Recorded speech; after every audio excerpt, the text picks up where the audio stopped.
मैं 46,000 रुपये लेके गया था मुंबई और बहुत जल्द ख़त्म हो गए। नया शहर है वो। पर मुझे नहीं आया ऐसा ख्याल सा कभी भी। मेरी पत्नी पढ़ाती थी तो मैं लड़कों से बोलता हूँ कि योग्य लड़कियाँ चुनना ताकि तुम मैं आज जहाँ भी हूँ पॉपुलैरिटी के भी जिस जोन में या कैरियर के जिस जोन में, इसकी कल्पना नहीं की थी कि मैं इतना पॉपुलर हो जाऊँगा कि भारत में लोग मुझे जानने लगेंगे। मेरी बेसिक ड्रीम्स छोटे कि छोटा सा घर हो जाए, छोटी सी गाड़ी हो जाए, परिवार ठीक से चल जाए, इतना ही था। परमात्मा ने उससे बहुत ज़्यादा दे दिया, बहुत अधिक दे दिया। आपके बंगले को हमने सुना है कि आपने गांव के थीम पे पूरा बनाया है। अरे वो एक पत्रकार था, वो बड़ा चालू था कि मैं कभी भी अपनी गाड़ियाँ या अपने घर नहीं दिखाना चाहता हूँ। मुझे लगता है वो इम्पोर्टेंट नहीं है कि मैंने जीवन में कौन सा घर लिया और कौन सी गाड़ी दी। मेरे लिए इम्पोर्टेंट वो है मेरी यात्रा। मेरी यात्रा आपको इंस्पायर कर सकती है, मेरी गाड़ी आपको इंस्पायर नहीं कर सकती।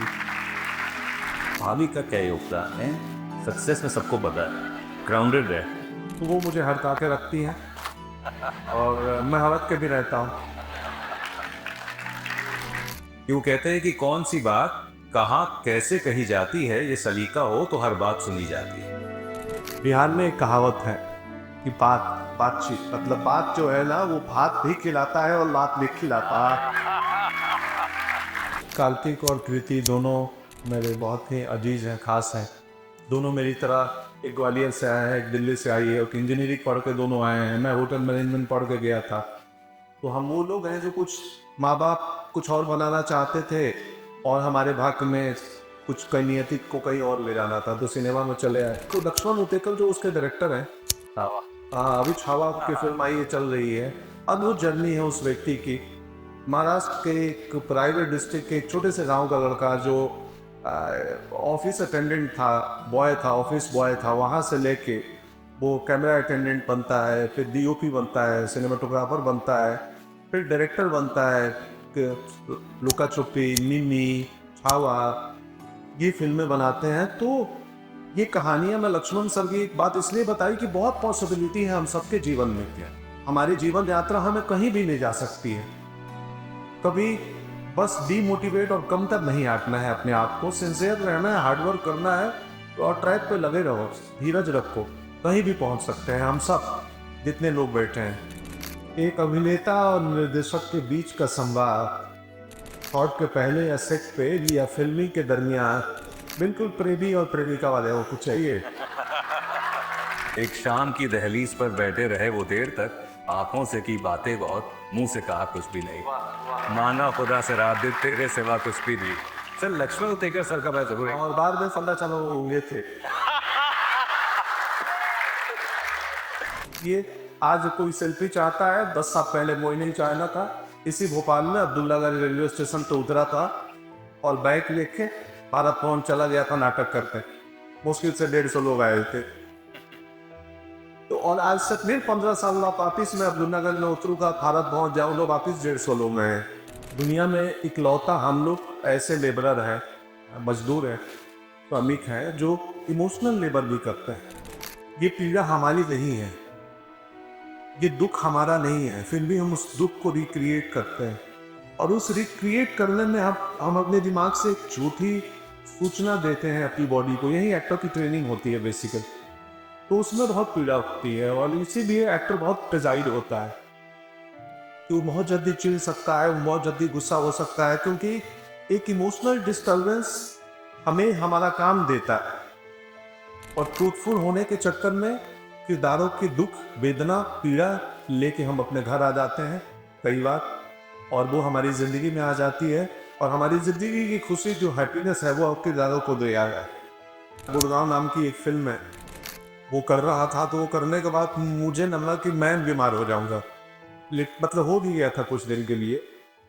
हम मेरे जीवन में, सबके जीवन में ऐसा होता है कि शूटिंग चल रही है और कोई दुखद समाचार मिला, हम कॉमेडी फिल्म कर रहे हैं, हम कई बार अपने नेचुरल स्टेट के बियॉन्ड वो इमोशन प्ले कर रहे होते हैं, वो कहीं ना कहीं परेशान करता है।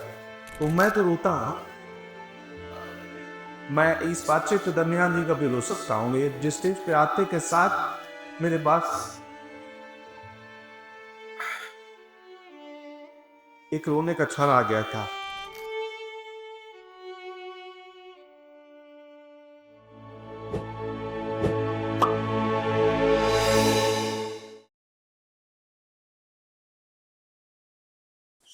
5 बजे माखनलाल चतुर्वेदी यूनिवर्सिटी में पंकज त्रिपाठी जी का तहे दिल से स्वागत किया गया। पंकज जी के लिए 2 लाइनें याद आती हैं कि हजारों बरस नरगिस अपनी बेनूरी को रोती है, तब कहीं जाकर होता है चमन में कोई दीदावर पे। पंकज जी यंगस्टर्स के साथ हैं, हम लोग भी यंगस्टर ही हैं, लेकिन थोड़ा ज़िंदगी में आगे निकल आए हैं, थोड़ा अनुभव ले लिया है। आपकी एक बात जो मुझे लगता है कि हर यंगस्टर तक पहुंचनी चाहिए, जहां आप कहते हैं कि भोजन है या जीवन, जितनी धीमी आंच पे पकेगा उतना ही सुपाच्य हो। The importance of gaining experience and slow process, वो कितना ज़रूरी है। आजकल ना सबको 2 मिनट में सब बनता चाहिए। ये चीज़ें जो मैं चाहता था जिससे शुरुआत हम करें, द इम्पॉर्टेंस ऑफ कि लगे रहो, खिंचते रहो। सफलता को जब आना है वो आएगी। कर्मण्येवाधिकारस्ते मां परेषु कदाचन मां कर्म फलेषु भूमाते संगो सभी कर्मणे, जो गीता का दूसरे अध्याय का 47वां श्लोक है, वो दुनिया की शायद सबसे प्रैक्टिकल एडवाइस। आपके विचार और आपका मैसेज। नमस्ते आप सभी को।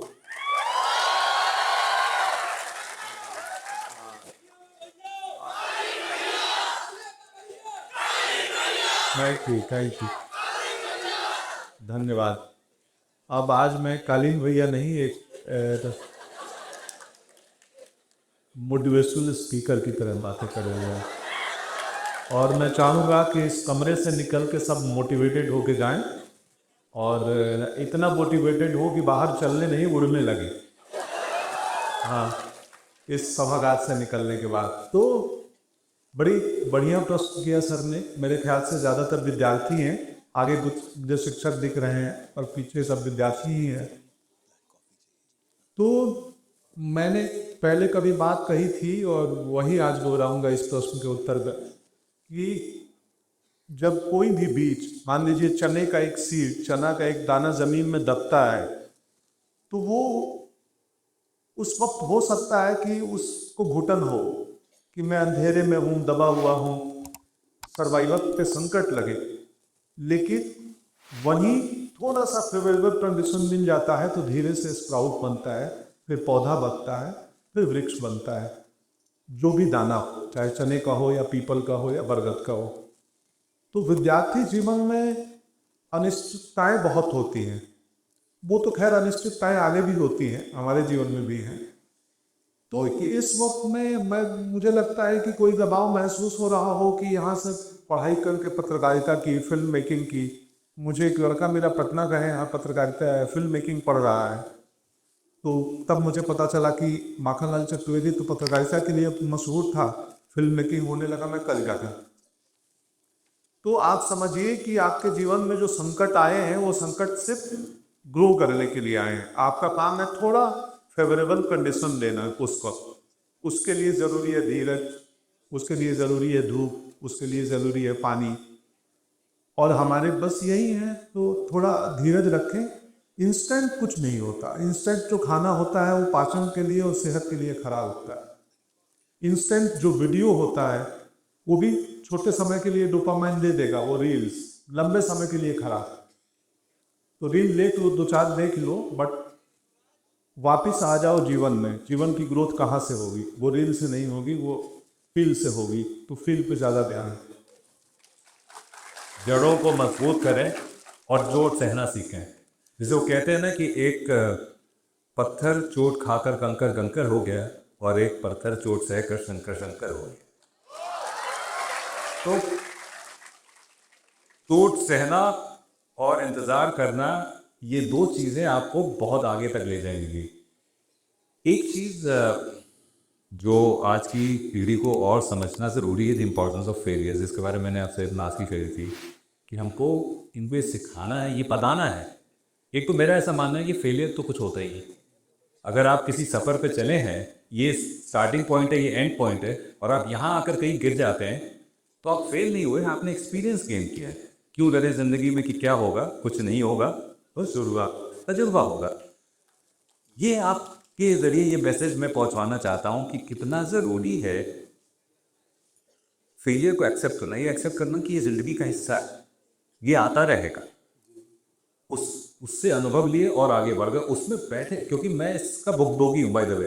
एक टाइम था तो मैं एक फेलियर नहीं एक्सेप्ट कर पाया, 6 साल अल्कोहलिक बना रहा, मरते मरते बचा, सिर्फ इसलिए कि एक फेलियर से। So there is a saying which says that failure is just an event, not a person. हम लोग क्या करते हैं कि उसको पर्सनली लेते हैं कि हाय हम फेल हो गए, हम फेलियर हैं।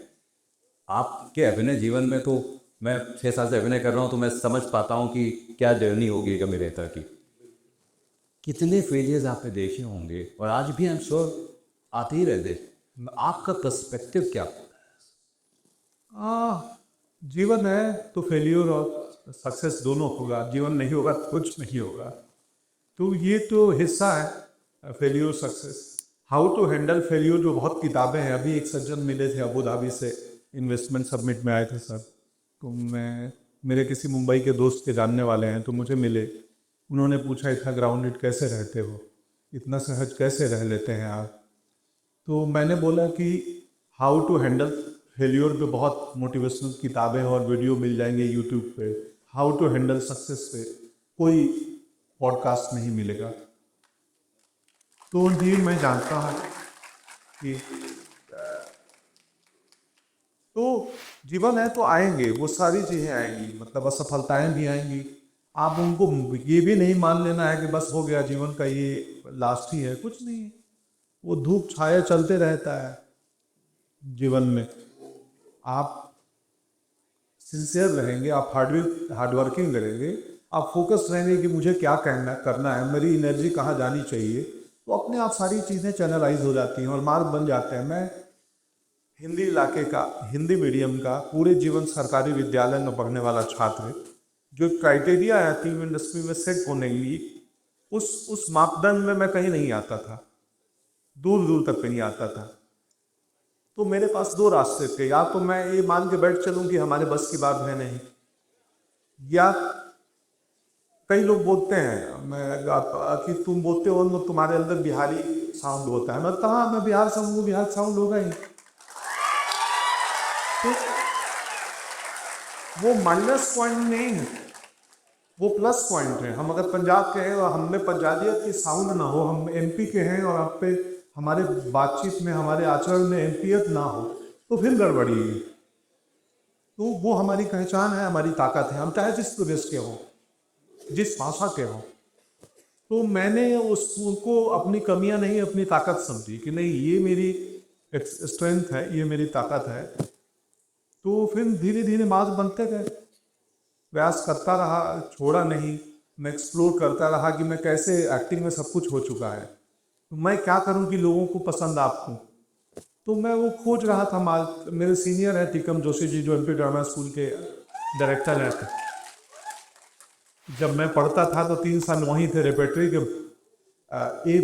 ए ग्रेड मतलब शानदार एक्टर थे रेपेट्री में। हमने इनका प्लेस भी देखा है रेपेट्री में भी, 3rd ईयर में भी, जब ड्रामा स्कूल में। तो आप जब इनकी परफॉर्मेंस हो भोपाल में ज़रूर देखिए, जो स्टेज पे आते हैं ये जादू करते हैं।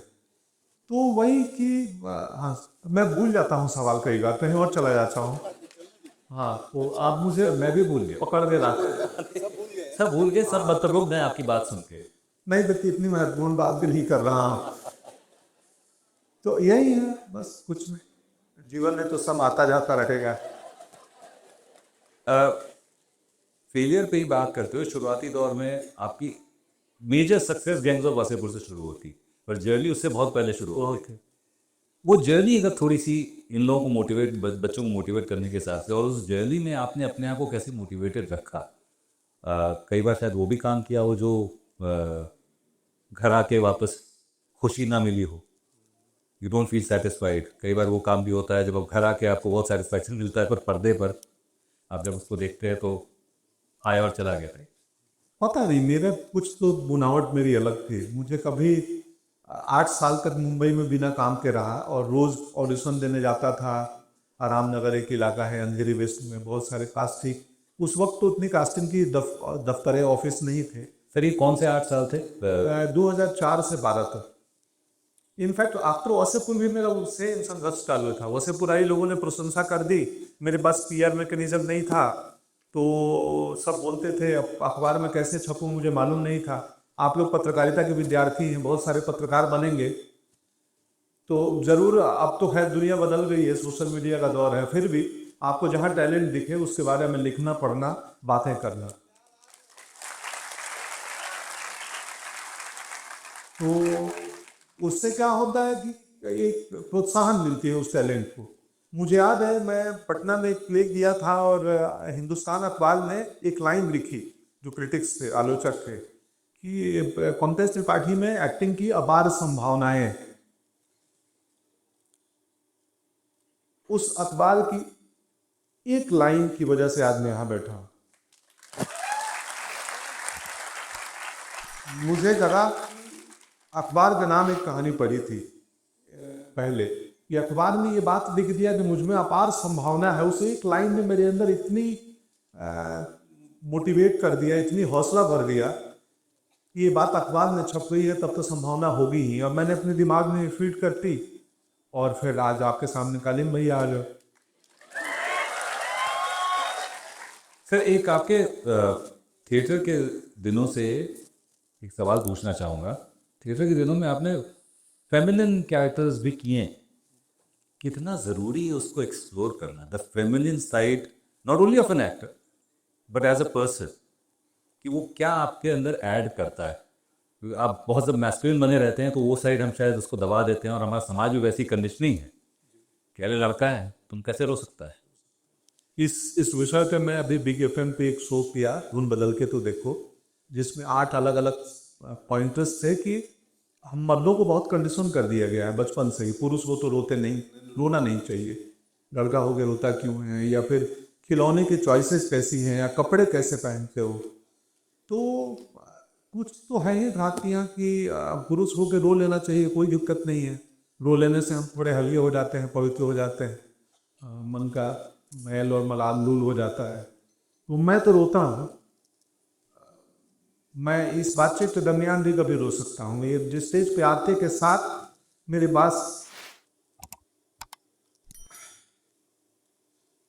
एक रोने का क्षण आ गया था। वो बड़ा निजी है। जब भास्कर का उन्होंने दिया हाजिली, जो जिस पत्रकार ने वो इंटरव्यू किया है, लिखा है, वो नहीं है अभी इस दुनिया में। चंद्र शुक्ला उनका नाम था।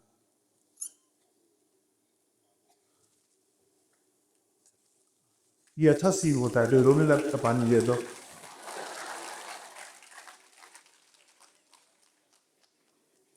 मैं अपनी भावनाओं को नहीं संभाल पाता हूँ, अच्छी बात है, नहीं संभालना चाहिए। तो उनके निधन के 6-8 महीने बाद मैंने उनकी पत्नी से बात किया। मैं भास्कर के पत्रकार को बोला कि मुझे, खैर ये निजी बातें हैं, बताना नहीं चाहिए, नहीं तो लगता है कि व्यक्ति अपनी मनोरंजन करने में और अपनी ही इसमें लगा है। तो वो मेरा निजी था। तो मैं बोला कि रोना चाहिए, और रोने का क्षण मुझे मिला था, इसलिए ये कहानी याद आ रही और मैं थोड़ा भावुक हो गया। तो ये होना चाहिए, ये चीज़ें हम मानव को मानव रहने देती है। हमें करुणा, सिंपैथी, इम्पैथी, ये सारी चीज़ें होनी चाहिए। मुझ में तो थोड़ी अधिक है।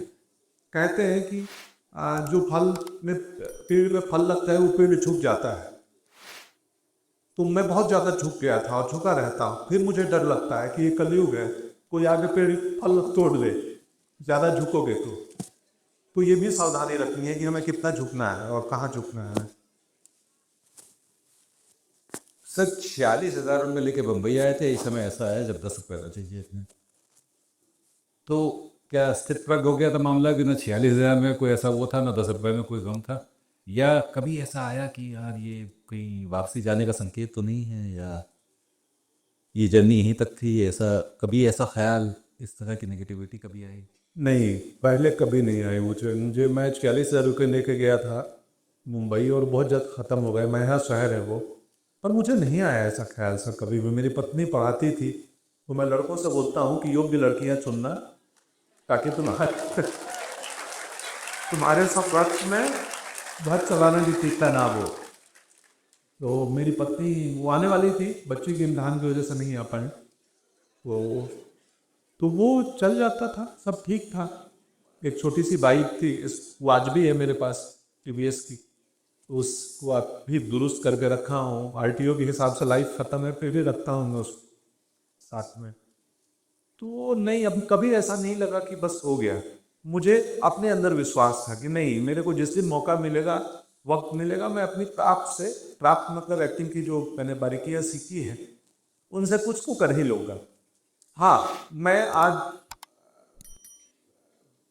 जहाँ भी हूँ, पॉपुलैरिटी के भी जिस दौर में या कैरियर के जिस दौर में, इसकी कल्पना नहीं की कि मैं इतना पॉपुलर हो जाऊंगा कि भारत में लोग मुझे जानने लगेंगे। मेरी बेसिक ड्रीम्स छोटे थे कि छोटा सा घर हो जाए, छोटी सी गाड़ी हो जाए, परिवार ठीक से चल जाए, इतना ही था। परमात्मा ने उससे बहुत ज़्यादा दे दी है, बहुत अधिक दे दी है, और उसकी शिकायत नहीं है। उसके लिए ग्रेटिट्यूड है। थैंक्स सर, भगवान। तो आप सवाल बहुत सारे हैं, पर अभी क्योंकि आपने घर की बात करी है, आपके बंगले को हमने सुना है कि आपने गांव के सीन पे पूरा बनाया है। अरे वो एक पत्रकार था, वो बड़ा चालू था। वो आया कोई और गाड़ी का शो करने, सुनेगा पिकअप दोस्ती है अपना सितार, तो मैं ले गया बंगलों में नीचे कि सत्तू पिला देते हैं तुम्हें। तो सत्तू बुला रहे, सत्तू बना रहे हो, अब मैं रिकॉर्ड करूं क्या? मैं बोला हाँ कर लो। सत्तू रिकॉर्ड करते हैं, सत्तू पीते हुआ बहुत शानदार है, बिहार में कैसे पीते हैं, क्या पीते हैं, अरे ये क्या है टेबल। तो मैं टेबल कराने में बताने लगा कि ये मैसूर का है, वहाँ की है, गंगाधरी है, हाथ की काम है। फिर वो घर पूरा रिकॉर्ड कर लिया, वो गलती से आ गई। हाँ, मेरी इच्छा बिल्कुल नहीं थी। मैं कभी भी अपनी गाड़ियाँ या अपने घर नहीं दिखाना चाहता हूँ। मुझे लगता है वो इम्पोर्टेंट नहीं है कि मैंने जीवन में कौन सा घर लिया और कौन सी गाड़ी ली। मेरे लिए इम्पोर्टेंट वो है मेरी यात्रा। मेरी यात्रा आपको इंस्पायर कर सकती है, मेरी गाड़ियाँ आपको इंस्पायर नहीं कर सकती।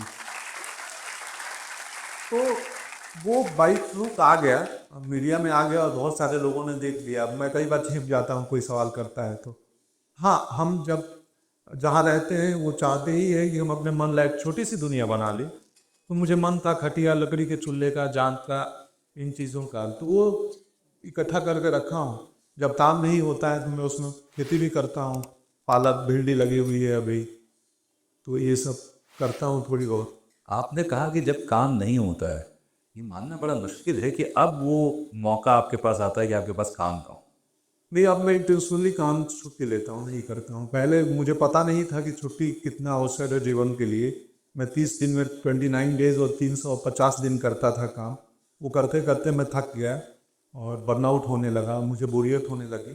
तो मैंने अब थोड़ा सा स्लो कर लिया है, एक काम करके 20-25 दिन की छुट्टी लेता हूँ और फिर मैं दूसरे पर रहता हूँ। पंकज जी, एक सवाल मैं प्रिंसिपल सेक्रेटरी साहब से भी पूछूंगा क्योंकि आपने वर्क लाइफ बैलेंस की बात करी। तो ये तो अभिनेता की तरफ से आ गई, कैसे वो वर्क लाइफ बैलेंस मेंटेन करते हैं। और आजकल बड़ा हॉट टॉपिक है, एनएनटी के चेयरमैन ने कुछ कह दिया, उसके इन्फोसिस के चेयरमैन ने कुछ कह दिया। आपकी उसमें मत में, आपकी राय में, what is the importance of work life balance and at the position you are in right now, आप कैसे उस चीज़ को मैनेज करते हैं और कितना ज़रूरी है इनके लिए समझना? ये बहुत अच्छा प्रश्न है। आजकल की ये जो भागदौड़ की दुनिया हो गई है और उसमें लोग भूल ही गए हैं कि हम किस लिए चले थे, कहाँ के लिए निकले थे, और रास्ते में ऐसी रैट रेस में फंस जाते हैं कि वो अपने लक्ष्य से ही भटक जाते हैं। और मुझे लगता है कि ये वर्क लाइफ बैलेंस की चीज़ इतनी महत्वपूर्ण है कि हमें हर समय याद रखनी चाहिए कि हमारा जो जीवन का समय है, जो हम नौकरी कर रहे हैं या जो हम काम कर रहे हैं, जो व्यवसाय कर रहे हैं, वो ठीक है, पेट भरने का एक साधन तो है और उसके प्रति ईमानदार भी रहना है, काम भी करना है, मेहनत भी करनी है। परंतु हमारे दूसरे भी दायित्व है, हमारे माता पिता के प्रति हमारे दायित्व है, हमारे परिवार के प्रति हमारे दायित्व है, हमारे समाज के प्रति हमारे दायित्व है। इस सबको अपनी अपनी स्पेस मिलनी चाहिए। तो मुझे लगता है कि this is the important thing and which actually grounds you. आज जैसे हम पंकज जी को देख पा रहे हैं कि अभी कितने ग्राउंडेड हैं, और उसका एक मूल कारण मुझे समझ में यही आ रहा है कि ये कितनी इंपॉर्टेंस देते हैं हर चीज की, हर चीजों पर कितना ध्यान देते हैं, और इसीलिए ये आज जड़ से जुड़े हुए हैं, जमीन से जुड़े हुए हैं, उतने ही हम्बल हैं। और वास्तव में इसीलिए उनके किरदारों में भी वो चीज निकल करके आ जाती है। आर्टिफिशियलिटी नहीं रहती, कॉस्मेटिक को नहीं रहता, जो बात है वो अंदर से है, दिल से है। कुछ ऐसी बातें होती हैं जिससे मैं भी इनसे पहली बार से कनेक्ट हो गया, वरना इतने फिल्म स्टार्स और भी इन दोनों के बीच में मैं ऐसे बैठा हूँ जैसे फिल्मों के बीच में सेंसर बोर्ड बैठा रहता है। सरकारी आदमी किसी काम का नहीं, केवल कैंची कट लगाना और ब्यूरोक्रेसी रेड टेप लगाना ही सरकारी लोगों का काम होता है। फिर भी मुझे इन्होंने बिठा के रखा है, पता नहीं क्यों। तो मैंने ये देखा कि इनके साथ मैं कनेक्ट इसीलिए हुआ क्योंकि ये इतने ग्राउंडेड हैं और चीज़ों को बारीकी से देखते हैं, जिंदगी को जी रहे हैं और जिंदगी को एंजॉय कर रहे हैं। It's not only money, it's not only fame, life is way beyond that. ये बात आप सबको अगर अभी से समझ में आएगी तो शायद अपनी लाइफ के साथ भी आप जस्टिस कर पाएंगे और अपने परिवार के साथ भी कर पाएंगे। मैं तो सैटरडे संडे को काम करने में विश्वास नहीं रखता हूँ, छुट्टी का दिन छुट्टी रखने की कोशिश करता हूँ। मेरे अधीनस्थ यहाँ पर है, वो हो सकता है बाहर निकल के मुझे बोले सर आप स्टेज पर कुछ और बोलते हो, कुछ अलग से करते हो, परंतु मैं जब तक मेरे ऊपर कोई नई मजबूरी होती मैं किसी को परेशान नहीं करता। 6 बजे के बाद मैं अपना बस्ता बांधने की कोशिश करता हूँ, अपने घर की रुख करता हूँ, कोशिश करता हूँ आर्टी पार्टी से ज़्यादा कोई मतलब नहीं रखता हूँ। मेरा अपना जीवन है, मेरी अपनी हॉबीज़ है, मेरा अपना प्रायोरिटीज़ है। उन प्रायोरिटी में मैं कोई कॉम्प्रोमाइज़ करना चाहता नहीं हूँ और किसी तरीके से किसी का दखल भी नहीं चाहता हूँ। वास्तविक बात यह है, मैं चाहता हूँ कि मुझे लगता है कि मैं अपने जीवन में इस तरीके से रह करके काफ़ी प्रसन्न हूँ और अपने काम के साथ भी जस्टिस कर पा रहा हूँ और बाकी सब चीज़ों के साथ भी जस्टिस कर पा रहा हूँ। इस पर जो है अगर आप सबकी इजाज़त हो पंकज जी और सर आपकी भी इजाज़त हो तो 4 पंक्तियां हैं अभय बच्चन की कि जीवन की इस आपाधापी में कब वक्त मिला कुछ देर, कहीं पर बैठ कभी ये सोच सकूं जो किया कहाँ माना उसमें क्या भला बुरा। जिस दिन मेरी चेतना जागी मैंने पाया मैं खड़ा हुआ हूँ इस दुनिया के मेले में, हर एक यहाँ पर एक गुलाबे में फूला, हर एक लगा हुआ है अपनी अपनी लेन लेन में। और आखिरी 4 पंक्तियां कि मेला जितना ही रंग रंगीला फरकीला था, मानस के अंदर उतनी ही कमजोरी थी, जितना ज्यादा संचित करने की इच्छा थी उतनी ही छोटी अपने कर की चोरी थी। कर की चोरी इतनी ही है भैया, इतना ही संचित कर पाएंगे तो वर्क लाइफ बैलेंस बना लिया जाए, वो बहुत ज़रूरी है। सर अब थोड़ी सी फिल्मों की बात कर लें, हाँ, प्रोसेस की बात कर लें। एक अभिनेता के तौर पर प्रोसेस बड़ा ज़रूरी चीज़ और उस प्रोसेस में कई बार वो प्रोसेस बहुत कुछ ले भी देता है। जैसे अगर कादिर के किरदार की बात करें तो जितना उन्होंने कम बोला है इसका मतलब कि अंदर उतना ही है, जस्ट किया है। कितना मुश्किल, चाहे वो कादिर भैया हों, चाहे सीक्रेट गेम्स में तो गुरु जी थे वो हों या और भी किरदार, कितना आसान या मुश्किल होता है ये किरदारों पर डिपेंड करता है, the process. So how do you approach the character and how easy और डिफिकल्ट इज इट उस प्रक्रिया में जाना और फिर खत्म होने के बाद उससे बाहर। मुश्किल काम है अभिनय, मुश्किल काम। पर्दे पे जितना आसान लगता है वो उतना आसान है नहीं। जितना एफर्टलेस दिखता है कि अरे ये तो कुछ प्रयास रहा, बहुत कठिन काम है, आसान काम नहीं है। और कई बार दुनिया में एक लौता हम लोग ऐसे बेबरर हैं, मजदूर हैं, श्रमिक हैं जो इमोशनल लेबर नहीं करते हैं। बाकी हर पेशे में फिजिकल लेबर होता है, शारीरिक श्रम या मानसिक श्रम, दिमाग का काम या शरीर का काम। हम इकलौते श्रमिक है जो इमोशन पे मजदूरी करते हैं। ये पीड़ा हमारी नहीं है, ये दुख हमारा नहीं है, फिर भी हम उस दुख को रिक्रिएट करते हैं। और उस रिक्रिएट करने में हम अपने दिमाग से एक झूठी सूचना देते हैं अपनी बॉडी को। यही एक्टर की ट्रेनिंग होती है बेसिकली। तो उसमें बहुत पीड़ा होती है और इसीलिए एक्टर बहुत डिजाइर होता है कि वो बहुत जल्दी चिढ़ सकता है, बहुत जल्दी गुस्सा हो सकता है, क्योंकि एक इमोशनल डिस्टर्बेंस हमें हमारा काम देता है। कई एक्टर हैं वो उठे डेप्थ में जाने की उनको ज़रूरत भी नहीं है और चल जाता है, बैकग्राउंड स्कोर भी काम कर देता है। लेकिन हम थिएटर वाले एक्टर हैं, हम चाहते हैं कि कितना ट्रूथफुल रहे, और ट्रूथफुल होने के चक्कर में किरदारों की दुख, वेदना, पीड़ा लेके हम अपने घर आ जाते हैं कई बार, और वो हमारी ज़िंदगी में आ जाती है और हमारी ज़िंदगी की खुशी जो हैप्पीनेस है वो हम किरदारों को दे जाते हैं। तो आप अक्सर देखेंगे तो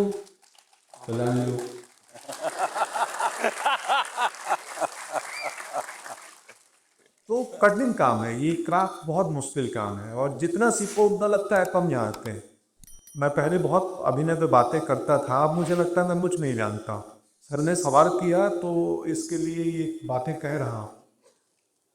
और जो अनुभव हुए जीवन में कि कई बार गुजरा, गुरुनाम नाम की एक फिल्म है, वो कर रहा था, तो वो करने के बाद मुझे लगा कि मैं बीमार हो जाऊंगा, मतलब हो भी गया था कुछ दिन के लिए। तो क्योंकि आप एक छोटी सी सूचना देख के दिन भर आप उस किरदार के मनोस्थिति में जीने का प्रयास कर रहे हैं, तो जीने का प्रयास करते करते वो बॉडी को थोड़ी पता है कि यार मैं एक्टर की बॉडी हूँ। मुझे पता है कि मैं एक्टर हूँ, लेकिन मेरी बॉडी को नहीं पता है कि ये एक्टर की बॉडी है। किसी की बॉडी को नहीं पता है। योग इसीलिए बहुत जरूरी है, योग करना नियमित, किसी के लिए भी, पत्रकार हो, खिलाड़ी हो, अधिकारी हो, क्योंकि इसका और इसका सिंक बना रहे, इसका योग बना रहे, तो शरीर फिर हम लोगों का कई बार वैसा रिएक्ट करता है, हमारे कंट्रोल से बाहर हो जाता है।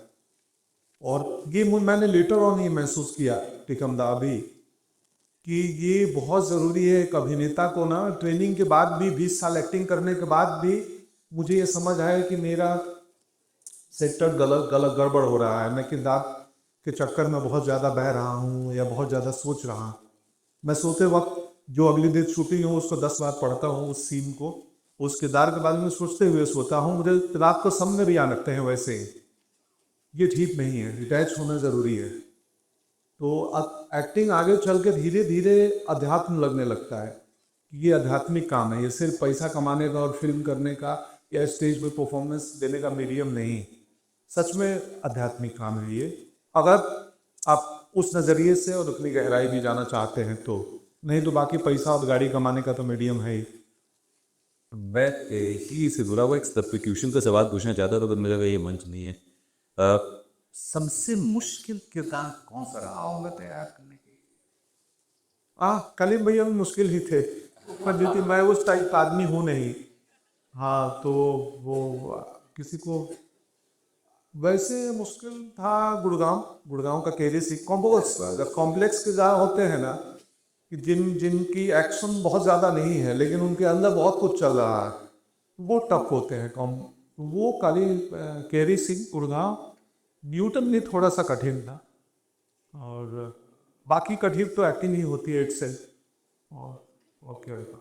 गुड़गांव ज़रूर देखें आप लोग, जितने भी स्टूडेंट, सिनेमा के स्टूडेंट हैं चाहे नहीं हैं।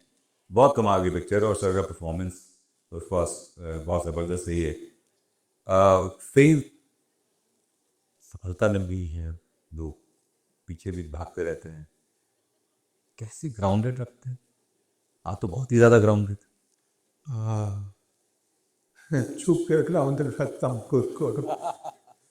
हाँ, मुझे बहुत बुरा लगता है। अब मैं यहाँ से निकलूंगा, आप में से बहुत लोग तस्वीर लेना चाहेंगे और मैं नहीं दे पाऊंगा, और जो कि संभव नहीं है। और मैं ये दुख शाम रात तक मेरे साथ रहे हैं, तो मैं इसलिए निवेदन करता हूँ कि प्लीज़, मैं अभी सबमिट में था, गेट पे ईदी धतम की होने लगी, कुछ पत्रकार भी थे, तो मुझे दुख हुआ। तो मैं मास्क लगाता हूँ, टोपी पहनता हूँ, चश्मा लगाता हूँ, और मैं मेट्रो में बॉम्बे में अकेले चला जाता हूँ, किसी को पता नहीं चलता है कौन बैठा है। तो क्योंकि मैं नहीं चाहता हूँ अनाउंस करके कहीं आया, मुझे वो फिर दिक्कत होती है, फिर उस सफलता को का लगता है यार ये हेडेक ही है बिना मतलब का। वो फ्रीडम तो चाहिए ना, कि हम भी आसानी से वॉक करते हुए चले जाएं। आधुनिक इस युग में जी रहे हैं जहाँ मुझसे स्मार्टफोन है, हर कोई अपने प्रिय अभिनेता के साथ फोटो लेना चाहता है। मैं कहता हूँ कि दुनिया की सबसे बड़ी मेगापिक्सल का लेंस ये है, ये दोनों आँख के, और इससे बड़ा मेमोरी कार्ड नहीं बनना है।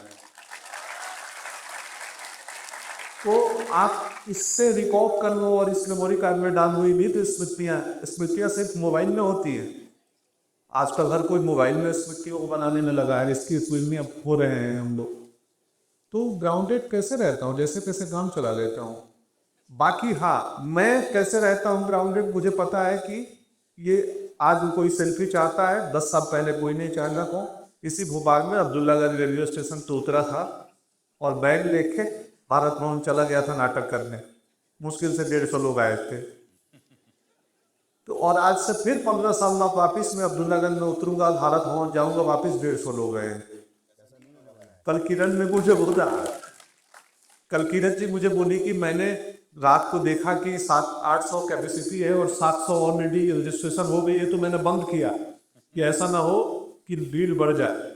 पटना में हुआ था, वो एक मीडिया हाउस ने आयोजन किया था और 5000 की कैपेसिटी में, उनको लगा पूरे दिन का आयोजन है, तो 12-15 हज़ार कर लेते हैं रजिस्ट्रेशन, बाद में लाठी चार्ज और जूता चप्पल चार्ज और दीवार ईंट चार्ज सब हो गया।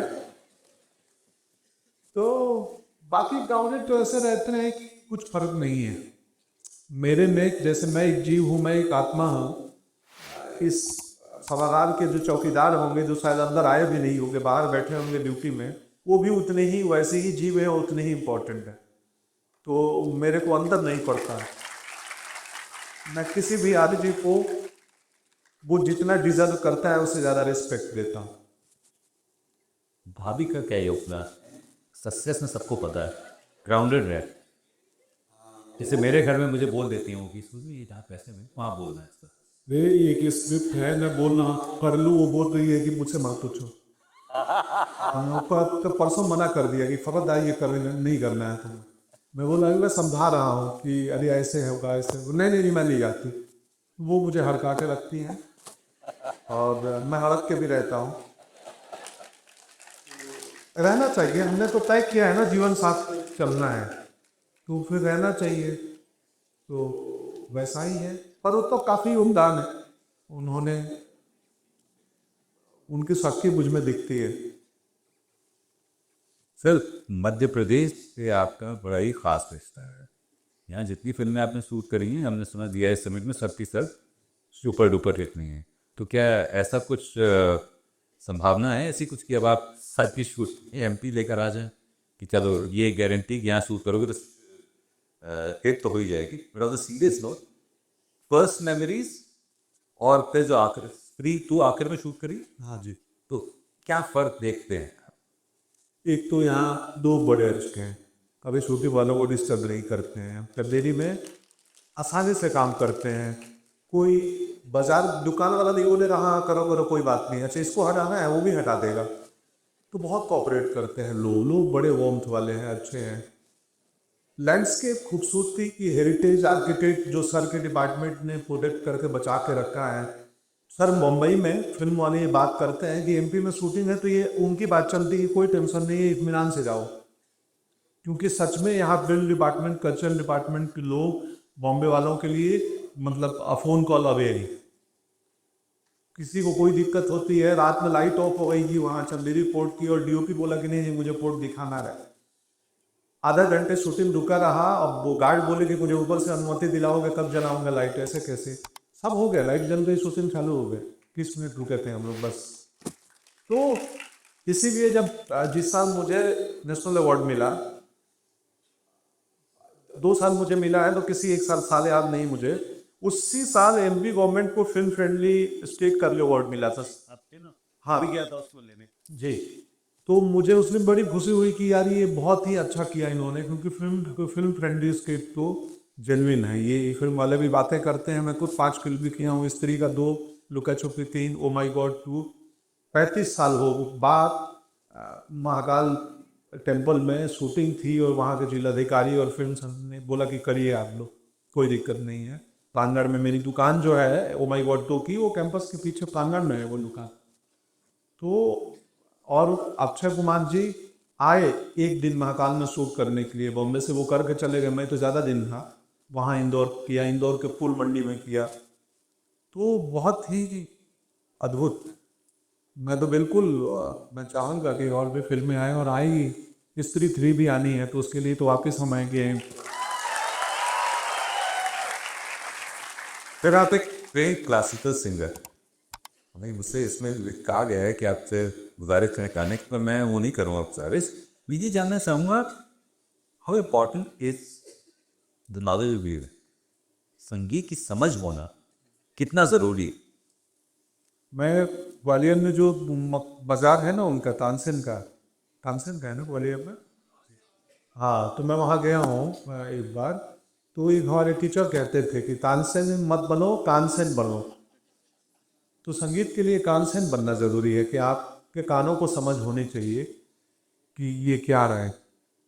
क्योंकि संगीत तो अपने आप में एक एब्स्ट्रैक्ट चीज़ है, वो तो ईश्वरीय चीज़ है, वो अद्भुत चीज़ है, जो उसका इम्पैक्ट हम सबके जीवन में होता है। आजकल थोड़ा कान फोड़ू और कर्कश ध्वनियाँ होने लगी हैं, नहीं तो संगीत तो अपने आप में थेरेपी है और वो आध्यात्मिक मामला है पूरा। और मैं ये भी मानता हूँ कि संगीत कि ट्रेनिंग जब आप लेते हो तो आपकी आवाज़ भी खुलती है, तो यू बिकम बेटर कम्युनिकेटर। वो तो बतौर एक्टर वोकल कॉर्ड के लिए नहीं है, सामवेद में गाने की परंपरा है। सामवेद के जो मंत्रोच्चार है ना, अभी काशी में गया था तो सामवेद की जो छात्र सीख रहे हैं, पढ़ रहे हैं, उनसे मिला और देखा वो क्या सुर में मंत्रोच्चार कर रहे थे और क्या आरोह अवरोह था उस, मुझे तो वो संगीत दिखने लगा। तो उन्होंने बताया जो गुरु जी थे कि सामवेद में है ये परंपरा, म्यूजिकल परंपरा ही है मंत्रोच्चार का। संगीत और कम्युनिकेशन स्किल्स की जब बात करते हैं तो एक वसीम बड़े की तो लाइनें याद आती हैं। कम्युनिकेशन स्किल पर ये समझ लीजिए कि this is the final word, कि वो कहते हैं कि कौन सी बात कहाँ कैसे कही जाती है, ये सलीका हो तो हर बात सुनी जाती। तो अगर कम्युनिकेशन स्किल में आपको टाइमिंग और डिलीवरी, हाउ, एक एक्टर के लिए तो उसकी आवाज़ और उसकी आंखें बड़ा अच्छा जरिया ऑडियंस कम्युनिकेट करने का, बट बाकी लोगों को लगता है कि हम एक्टर नहीं है या वॉइस आर्टिस्ट नहीं है तो हमें अपनी आवाज़ या अपनी कम्युनिकेशन पे काम नहीं करना चाहिए। आपकी क्या राय है? बिहार में एक कहावत है कि बातचीत मतलब बात जो है ना वो भात भी खिलाता है और लात भी खिलाता है। तो वो बहुत आवश्यक है बात करना, कि आप छात्र होंगे और आपकी कोई समस्या होगी और सर के पास बैठे हैं यहाँ तिवारी जी, अपने अध्यापक के पास जाके आप किस तरीके से अपनी समस्या रखते हो ना, वो बहुत इंपॉर्टेंट है उनको निर्णय लेने में कि इस समस्या का हल कैसे किया जाए। और ये इसकी बहुत लैकिंग मुझे कई बार दिखती है मेरे अभिनय जर्नी में भी। सर बॉम्बे में जो फिल्म डायरेक्टर प्रोड्यूसर कास्टिंग वाले से हर किसी से, उसमें कहीं ना नहीं एक कम्युनिकेशन स्किल की भी योगदान है। कि मैं पढ़ता था, लिटरेचर काफ़ी पढ़ा लिखा हूँ, और तो मुझे समझ के आया कि गुरु नहीं, अपनी बात को कैसे रखोगे ये बहुत महत्वपूर्ण है, सिर्फ काम में ही कहीं, संबंधों में भी, जीवन में भी। तो वो बहुत ज़रूरी है, वो डेवलप करना, क्योंकि उसी से ग्रोथ के लिए बहुत आवश्यक है कि आपकी बातचीत करने की ये क्षमता, उसका स्किल कैसा है कि आपकी समस्या सामने वाला बिल्कुल समझ जाए। पढ़ने के आपने पास मुझे बड़ा अच्छा लगता है, ये कला थोड़ी सी लुप्त होती जा रही है पढ़ते, और जब आप पढ़ते तो नए नए चीज़ें, अभी मैं बड़ा लेट हो गया राज दरबारी पढ़ने में, तो अभी ख़त्म हो गई, आधी 3/4 ख़त्म हो गई, तो उसमें एक चीज़ बड़ी कमाल की पढ़ी मैंने, वो मेरे साथ रह गई। हम यूज़ करते हैं ना बाछे खिल गई, तो उसमें शिला जी लिखते हैं कि रंगनाथ की बाछें वो जहाँ भी होती हैं शरीर में वो खिल उठी इस बात से। मैंने कहा ये भी अच्छा पर्सपेक्टिव है कि हम बोलते तो रहते हैं बाछें खिल गई, बाछें होती क्या है। पढ़ने का कितना इम्पोर्टेंस है और कैसे मोटिवेट कर सकते हैं कि लोग ज़्यादा से ज़्यादा। देखो किताबें जो है ना, हम जब आज मैं वीडियो फॉर्मेट का आदमी हूँ, मेरा काम स्क्रीन पे आता है। स्क्रीन की समस्या ये है कि आपकी इमेजिनेशन की, कल्पना करने की शक्ति को वो छीन कर देता है। अगर वहाँ एक चांद दिखाना है तो एक चांद दिख जाएगा। हम किताबें जब पढ़ते हैं तो हमारी इमेजिनेशन, कल्पना की शक्ति बढ़ जाती है। या रेडियो अगर हम सुनते हैं, क्योंकि वो सिर्फ हमारे एक सेंसेस उसमें काम कर रहे हैं, कान सुनने में, तो हमारी इमेजिनेशन की और ब्रेन की क्षमता बढ़ाती है वो।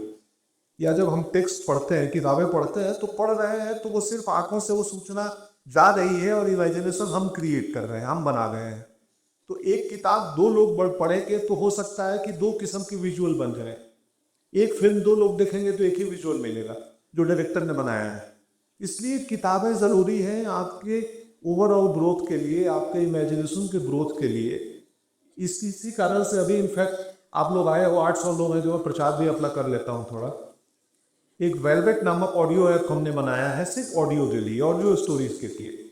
आप अपने फ़ोन के ऐप स्टोर में जाओ, जो भी फ़ोन है आपका, और उसमें है, फ्री है, उस पर कहानियाँ हैं। हम ऑडियो फॉर्मेट में कहानियाँ कह रहे हैं। उस पर हम वो कहानियाँ ला रहे हैं जो कि हमारी दादी नानी सब बेड टाइम स्टोरी सुनाती थी या लोक कथाएँ सुनाती थी। अब हम सब दादी नानी के साथ बच्चे नहीं हैं, स्क्रीन में डूबे हुए हैं। उनके लिए कि ऑडियो चला दो और बच्चा या बड़ा आदमी कहानी सुनते सुनते सो जाए, तो उसकी आंखों की सेंसेस को आराम मिल रहा है, सुन रहा है। इसलिए किताबें भी ज़रूरी है ताकि आपकी ओवरऑल ग्रोथ हो, विकास हो। लाल शुक्ल का नॉवेल है ये, वो भी एक IAS अधिकारी थे यूपी कैडर के, और उन्होंने अद्भुत किताब लिखी है, सटायर है वो, सुपालगंज नाम की एक जगह है, वहाँ की कहानी है।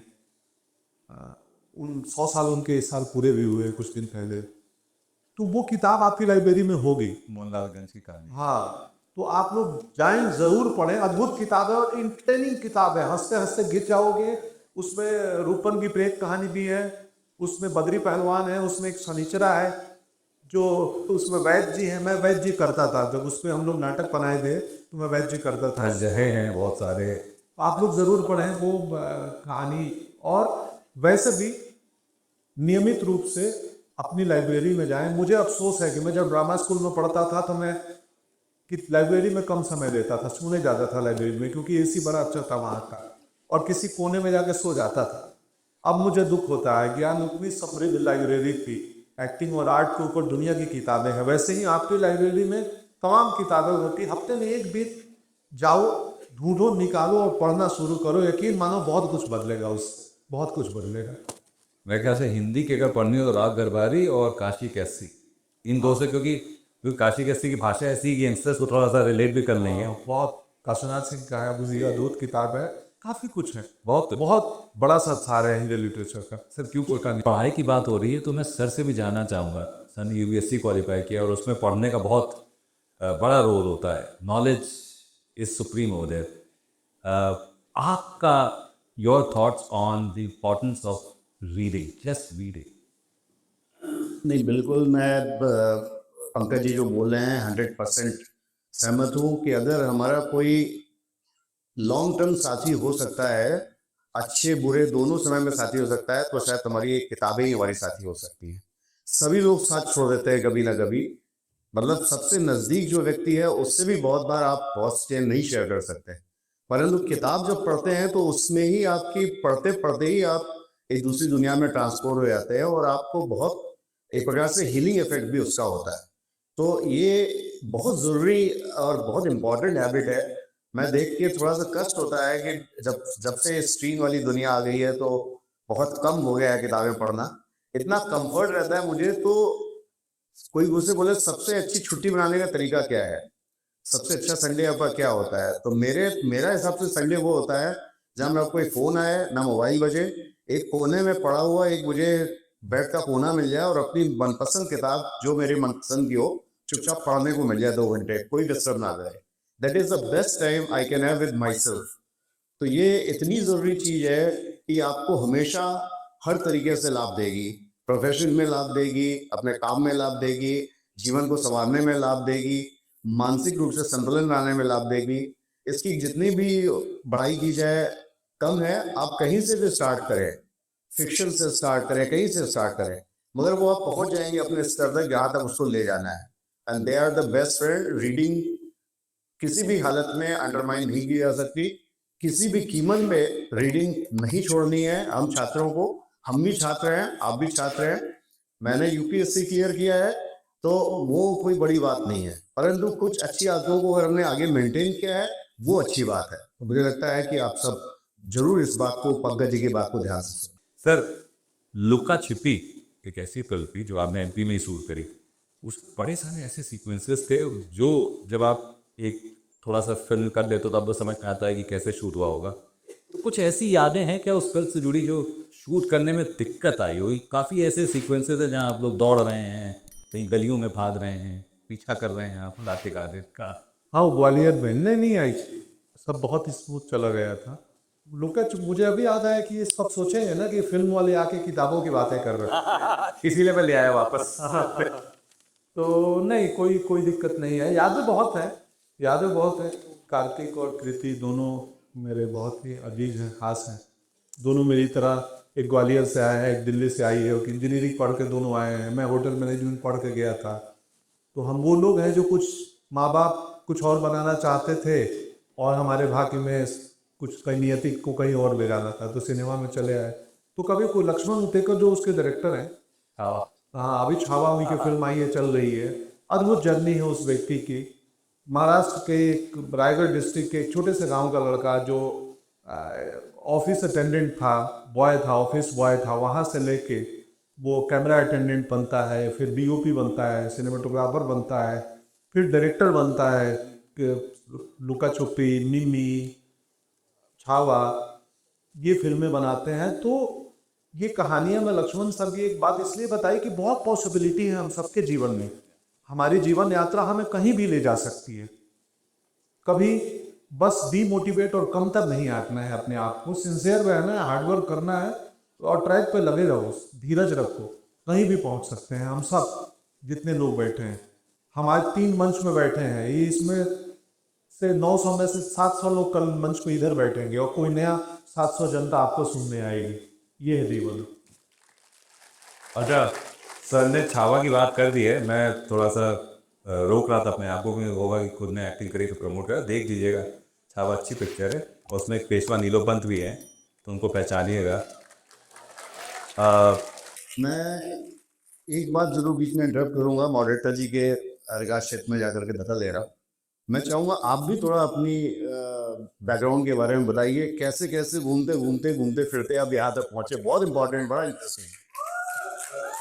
पंकज जी की जर्नी कमाल है। मेरी जर्नी एक्चुअली मैंने एमबीए किया इंटरनेशनल बिजनेस में और ये 2004 में पास किया मैंने। और फिर भारत सरकार का एक उपक्रम था एमएससीसी यूनिवर्सिटी ऑफ स्टील के अंदर में, वहाँ पर मैं जूनियर मैनेजर था और इम्पोर्ट फाइनेंसिंग देखता था। I used to import raw material for steel industry. और 29 साल की एक जवान उम्र में मुझसे किसी ने कहा तुम्हारी आवाज़ बहुत अच्छी है। मैंने कहा मैं गाना नहीं गा पाता। तो बोले नहीं साहब, गाने के अलावा भी बहुत कुछ होता है। मैंने कहा अच्छा क्या? तो उन्होंने मुझे स्टूडियो दिखाया, रिकॉर्ड कराया और at the age of 29 I realise that this is my passion. I said यार ये कमाल की चीज़ है। बट हम सब के मोमेंट, जीवन में ऐसे मोमेंट आते हैं, बट हम क्या करते हैं, अरे ये नौकरी कर रहे हैं, हमें टाइम नहीं मिलेगा। We don't explore it. मैंने बस ये किया कि एक्सप्लोर किया। 3 साल उसमें क्राफ्ट ट्रेनिंग करी, नौकरियां बदली, सरकारी नौकरी छोड़ दी। 32 साल की उम्र में I decided to quit my job and become a voice actor. ये करते करते 8 साल ये जर्नी चली। फिर किसी ने कहा थिएटर करो, आवाज़ और अच्छी होती है, तो किस तरह थिएटर में चले गए। बैरी जॉन साहब के साथ थोड़ा सा वर्कशॉप वगैरह करी, वॉइस ट्रेनिंग करा रहा था मैं। संजना सांगी जो दिल बेचारा की लीड हैं, उनको मैंने वॉइस में ट्रेन किया था। तो मुकेश भाई से वहाँ मुलाकात हुई, तो उन्होंने मेरा ऑडिशन लिया और बोले ऑडिशन दोगे? मैंने कहा दे देंगे। तो फैमिली मैन मुझे इस तरह से मिल गया। तो at the very young age of 42 I became an actor. पर इसमें जो है ना, सबसे इम्पॉर्टेंट चीज़ जो मैंने करी और मैं चाहूँगा कि आप सब करें, वो एक्सप्लोरेशन। सर ने भी कहा कि एक्सप्लोर करते रहिए। कोई भी चीज़ ना फाइनल नहीं होती। ऑस्कर वाइल्ड ने एक बात कही है बड़ी खूबसूरत। He says that if you know what you want to become in life, you becoming that is your biggest punishment. तो उसका रीजन यही है कि हम जब बन जाते हैं, हमें लगता है वी हैव अराइव्ड, हम यहाँ से बस अब हम अपने पे काम करना चाहिए। तो वो मत करिए, कीप एक्सप्लोरिंग। एक लास्ट सवाल सर, उसके बाद के सवाल बच्चों को, और ये मैं आपसे भी कह रहा हूँ, ये कि झूठ आप लोगों से बोला जाता है कि लाइफ सेट हो जाएगी, 10th कर लो लाइफ सेट हो जाएगी, 12th कर लो लाइफ सेट हो जाएगी, ग्रेजुएशन कर लो, अभी आप लोग प्रोफेशनल डिग्री कर रहे हैं, तो ये कहा क्या है कि भेजा गया होगा अच्छी तरह से करना, फिर देखना लाइफ सेट है। प्रॉब्लम ये कि लाइफ कभी सेट नहीं होती और हम इस उम्मीद के साथ नौकरी में जाते हैं कि लाइफ सेट हो जाएगी। ये कितना बड़ा कारण है बहुत सारी फ्रस्ट्रेशंस को। इसको कैसे पार पाएंगे? नहीं, ये जिंदगी तो स्ट्रगल ही करना पड़ेगा, कुछ न कुछ नया एक्सप्लोर करते रहना पड़ेगा। आपके अनुभव और आपकी राय? मुझे लगता है सब जानते हैं ये बात, लेकिन मानना नहीं चाहते। हाँ, वो आपको बार बार रीसेट करना पड़ेगा। सेट कुछ नहीं होता है। जो आज सेट होता है वो 4 दिन बाद सर्विसिंग मांगने लगता है, बोलता है फिर से रीसेट करो। तो जिंदगी भी वैसी 5 दिन योग कर लेने से या एक किताब पढ़ लेने से, ये लाइफ लॉन्ग प्रैक्टिस है। आपको रोज उठ के एक अनुशासन बनाना है और फिर वो अनुशासन को तोड़ना है। तो ये लाइफ लॉन्ग जर्नी है, आपको करना ही पड़ेगा। और समस्याएं, कठिनाइयाँ ताउम्र रही, वो ख़त्म होने वाली नहीं। आपके पास वो मैकेनिज्म होना चाहिए कि उनसे कैसे डील करना है। उसके लिए प्रैक्टिस लगातार चाहिए, रोज का। वो रसवी आवाज जात तो सिर पे पड़न निशान, वही कहावत है। सर योर व्यूज, बिकॉज जल्दी होता है ना, यूपीएससी क्लियर हो गया, अब ठीक है, तो चैलेंजेस और बढ़ गए। मैं तो अपने दोस्त को देखता हूँ, वो बेचारा अब ज़्यादा परेशान रहता है, जब पढ़ता था तो कम परेशान रहता था। Your thoughts sir? नहीं, बिल्कुल सही बात है। बिल्कुल, लाइफ तो कभी सेट नहीं होती। लगता है जैसे ही हम एक दायरा पूरा करके वहां तक पहुंचते हैं, वहां से हमें दूसरा दायरा दिखने लग जाता है। तो ये जीवन का क्रम है, चलते रहना है, परंतु उसमें फंसना भी नहीं है। ये भी बात सही है कि हम जहाँ पर हैं, हम अपने आप को ऑब्जर्व करें, देखें, डिस्पैशनेटली देखें, और हम ये देखें कि भाई हमें चाहिए क्या ज़िंदगी में। अपनी प्रायोरिटी सेट करना बहुत ज़रूरी है, ये बहुत आवश्यक है। मैंने अपने सिविल सर्विसेज में देखे हैं लोग जो कि सब मतलब बड़ी मुश्किल से लाखों में 10 लाख लोग में सेलेक्ट होकर के 60-70 लोग IAS ऑफिसर बनते हैं। और ऐसे ऐसे लोग देखे हैं, वो इतने फ्रस्ट्रेटेड रहते हैं, समझ भी नहीं आता भाई तुम्हें चाहिए क्या था यार, तुम जब जहाँ के लिए चले थे वहां पहुंच गए, अब क्या चाहिए। तो ये कभी इसमें नहीं, मैं समझता हूँ कभी अंत नहीं है, परंतु जहां पर आप हैं आप देखिए आप सेटिस्फाइड कितने हैं, आपको अपने पर्सनल सेटिस्फैक्शन के लिए क्या चाहिए, अपनी प्रायोरिटी क्या है। दुनिया से गाइड होने की जरूरत नहीं है, किसी से भी गाइड होने की जरूरत नहीं है, सिर्फ अपने अंदर से, अपनी अंतरात्मा जो आप जानते हैं अपने आप को, उससे ही गाइड होने की जरूरत है। उसका सबसे बड़ा एग्जाम्पल दिख रहा है, एक होटल मैनेजमेंट देखिए, सफलतम एक्टर बैठे हुए, एक बिजनेस मैनेजमेंट देखिए, अपना क्या कर रहे हैं, हमने दिल की आवाज सुनी और दिल की आवाज में कूद पड़े और देखिए आज कहाँ पहुंच गए, शिखर पे पहुंच गए। तो कोई गाइड नहीं कर सकता, कोई दूसरे वाले को देख करके कॉपी कैट नहीं कर सकता। अपना सबका रास्ता है, अपने अपने रास्ते तय करने हैं, अपनी अपनी दूरियां तय करनी है। कोई चीज छोटी नहीं है, कोई चीज बड़ी नहीं है। जो करो उसको एंजॉय करो, रिलिश करो, सेटिस्फाइड रहो। भगवान का बहुत धन्यवाद दो कि भगवान हमसे भी बुरी स्थिति में कितने लोग पड़े हुए हैं, हम तो कितने अच्छे हैं। इससे ज्यादा और कुछ जिंदगी में रखा नहीं है। बाकी आप कहीं भी पहुंच जाओ, कुछ भी बन जाओ, वो अल्टीमेटली एक ही जगह आपको समाधान मिलेगा जब आप अपने अंदर झांकेंगे। मुझे तो ऐसे ही समझ में आया। Thank you sir. अब मेरे सवाल तो खैर ख़त्म नहीं होंगे, तो बेहतर है कि अब बच्चों के सवाल ले लिए जाएं। तो बच्चे इतने सारे हैं, तो मुझे ये सवाल लिख के दे दिए गए हैं, तो मैं बच्चों के बिहाफ पर ये सवाल सर आपसे पूछता हूँ। जी, आपने अपने लिए जो सपने देखे थे, क्या वो पूरे हुए? और जिन्हें आप हासिल करना चाहते थे, क्या वो सपने पूरे हुए? और छोटे शहर के युवाओं के लिए फिल्म इंडस्ट्री में आने का सबसे बड़ा चैलेंज क्या होता है? हाँ, कुछ पूरे हुए, कुछ पूरे नहीं हुए। इस पे नागार्जुन जी की एक कविता है, बाबा नागार्जुन की, कि जो पूर्ण हो, जो नहीं हो सके पूर्ण का, उनको करता हूँ मैं पूर्ण। आगे बढ़ता है। और छोटे शहरों से आने की क्या है, रास्ते क्या है, हाँ, चैलेंज क्या होता है? चैलेंज क्या होते हैं। चैलेंज तो हम प्रीवियस बात कर चुके हैं कि वो थोड़ी नकली सी दुनिया है फिल्म इंडस्ट्री की। सब आप अपनी मौलिकता मत खोना, ये देख के कि अच्छा यहाँ ऐसे कपड़े पहनने होते हैं, यहाँ ऐसे बिहेव करना होता है। मौलिकता मतलब ओरिजिनलिटी। कई लोग मौलिकता सब समझते हैं, हाँ, नहीं कम प्रयोग होने वाला शब्द है ना मौलिकता। तो अपनी ओरिजिनलिटी, जो आप ओरिजिनल हैं वहीं रहना, उसी से आपकी पहचान बनेगी। रंगत सियार, एक कहावत है ना, एक सियार ने बाघ की पिटनी में करवा ली अपने ऊपर और बारिश में धुल गया तो सब गायब हो गया। तो रंगा सियार मत बनो, जो मूल व्यक्तित्व है, अगर तुम अपने व्यक्तित्व को पहचान चुके हो, उसी व्यक्तित्व के रहो। वो चाहे फिल्म इंडस्ट्री में आना हो, चाहे पत्रकारिता इंडस्ट्री में आना हो, सब जगह के लिए ज़रूरी है। सर, आपने जो कविता कही उसका जो निचोड़ है लेट गो, जाने, तो उसके लिए परवीन शाकिर की भी 2 लाइनें हैं कि मलाल है मगर इतना मलाल थोड़ी, ये आंखें रोने की शिद्दत से लाल थोड़ी, मज़ा तो तब है कि हम हार के भी हंसते रहें, हमेशा जीत जाना ही कमाल थोड़ी। तो सर, एक एक्टर और एक डायरेक्टर के बीच का संवाद ऑन सेट सीन से जस्ट पहले कैसा होना चाहिए? इसका आगे और भी है सर। अनुराग बसु, अनुराग कश्यप, लक्ष्मण उत्तेकर की अप्रोच में ऑन सेट में क्या अंतर है? एक अभिनेता और निर्देशक के बीच का संवाद शॉट के पहले या सेट पे या फिल्मिंग के दरमियान बिल्कुल प्रेमी और प्रेमिका वाले होने चाहिए।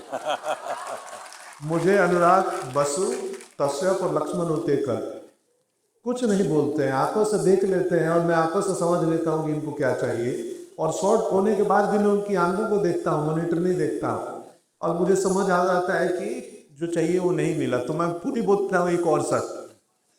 तो वो आंखों की भाषा है, वो प्रेमी प्रेमिका जैसी होनी चाहिए।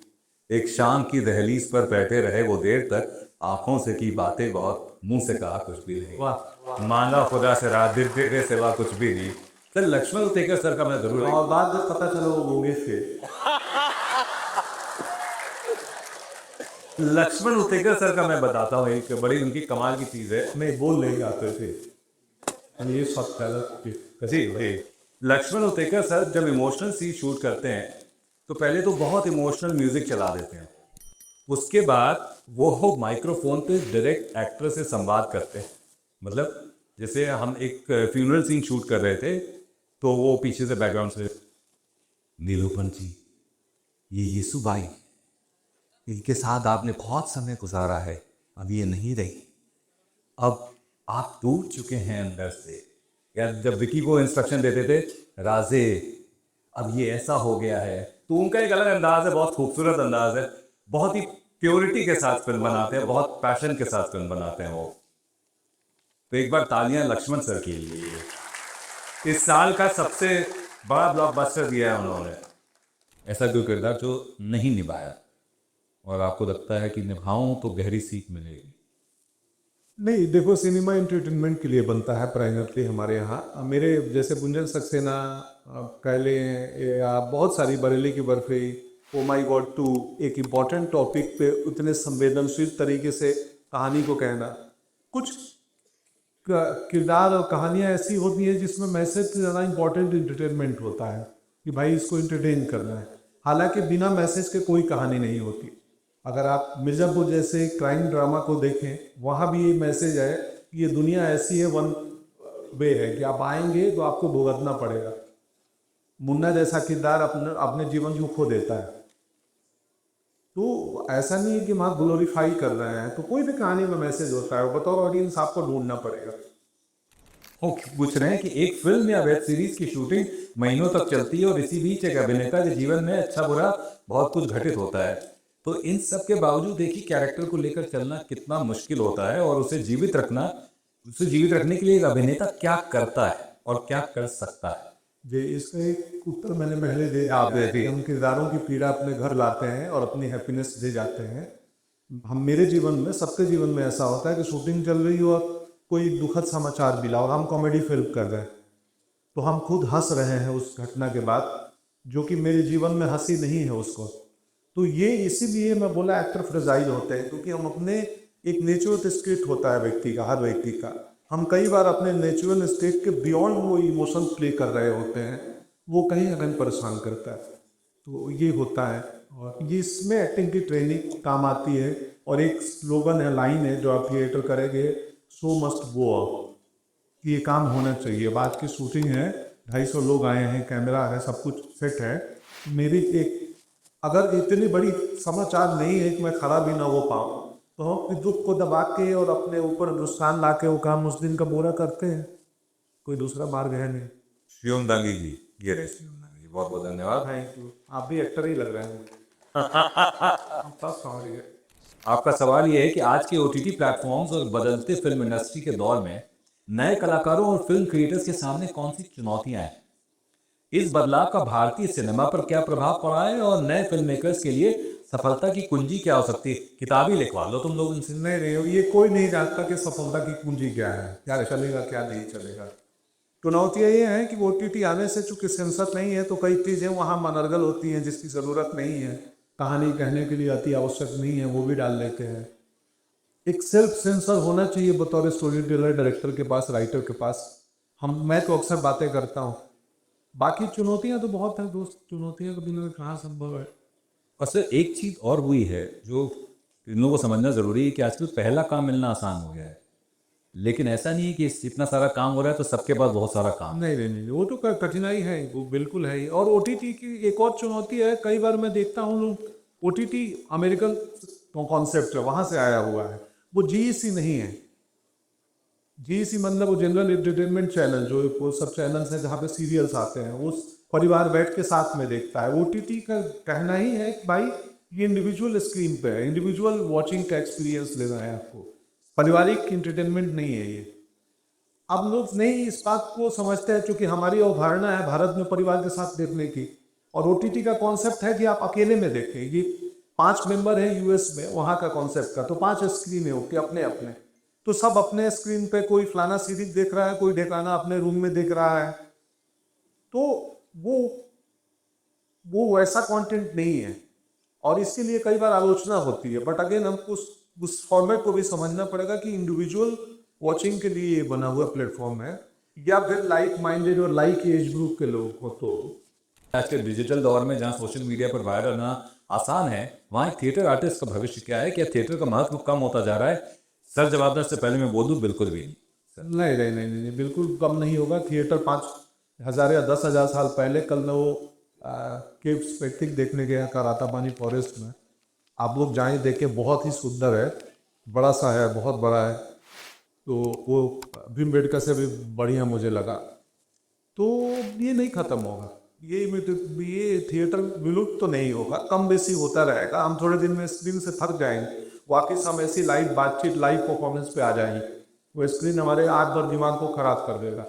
इसीलिए मैंने बोला वेलवेट डाउनलोड कर लेना और सब लोग। Many people advise your natural acting skill. Do you have a personal philosophy or method when it comes to acting? Yes yes, एक मेथड एक्टर नाम का शब्द है।